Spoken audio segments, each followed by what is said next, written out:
Well, naipapuso ken riknan to nomotibiyang iti public service. I started iti barangay as chairman. Nag-ABC tayo.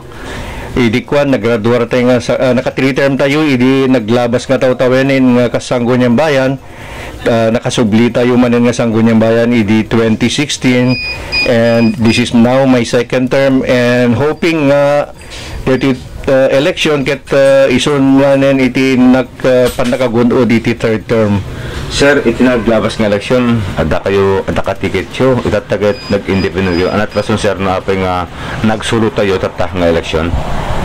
Well, kinagpeso na nagururay tayo iti invitation for the formulation when iti pan naka-ornos iti partido, nagtaga-agmet no apay hanak na ipabilang iti Team Marcos at isakmet ket inconvent taymet nga kandidato when sanggunyan. Dati ba di sir, decision yung tumara as independent, panagkita magunot tayo, di jay votos met, karita kailan tayo da kayo ket naninduan ano botosan iti ilisan? Well, personal opinion, I've been serving, I keep coming back in the Sangguniang Bayan, so nalawag nga kayat da iti serbisyo to inomotibiyang di ka kailan tayong tagasarat. So awan nga tamet ti dudwa nga makasubliak met lang kareti umay nga election. Ano sa dingit ay kanguran tatang ipakat ito, dan tuman tigasat iti election? Tatta siya kaminti Committee on Environment, kayat kung agtul-tuloy iti pan nakatagiben iti environment.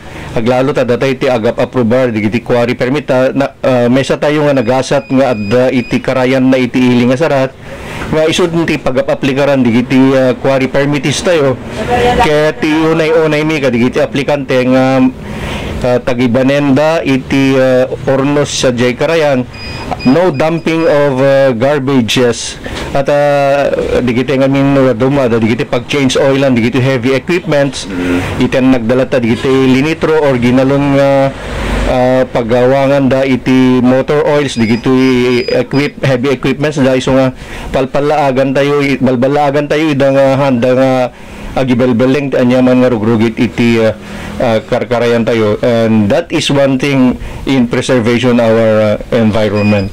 Sir, intunggal agtutudo agbagbagyo problema dagiti igiti karayan dagiti agdigid nga dagdaga.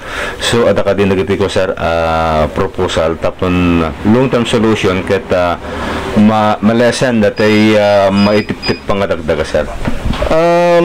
Adu iti mabalin remedyo na I have a lot of friends, engineer friends, recommending have some recommendations to mitigate or to prevent from soil erosion when iti panag slide ti dagdaga iti bakras ti bambantay tayo diti kangrunaan na diti party 18 ken 21 or elsewhere iti dadu mga barbarangay, but we need a major funding for this intention. Katon iti kasta dagdakkel nga fondo, dagdakkel met lang iti masolbar na iti pan naka salakni when pan naka avoid iti erosions. Sir, iti bumanger nga barbarangay adan sa iti panag problema at supply ti danom ta medyo nakidit danom iti dadu mga barangay sir iti sarat. When nga rod kangrunaan na iti poblasyon side,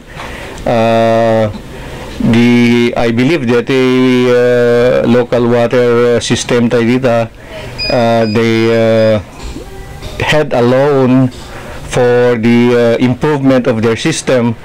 Ta adu iti agadu ngamin iti tattaon agadu iti consumer.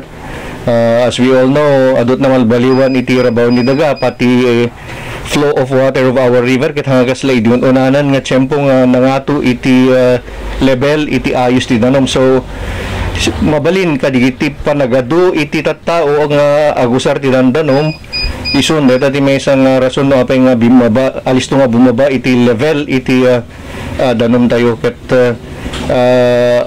addan iti kunak nga loan iti panagloan iti local water system ta iti iling nga sarat katon iti kasta mapapintas da iti system of water da. Okay, thank you very much, sir. Malaksid na dapat dagiti kayo itong ipakamo kadagitay viewers tayo iti ilit sarat. Just good, sir. Well,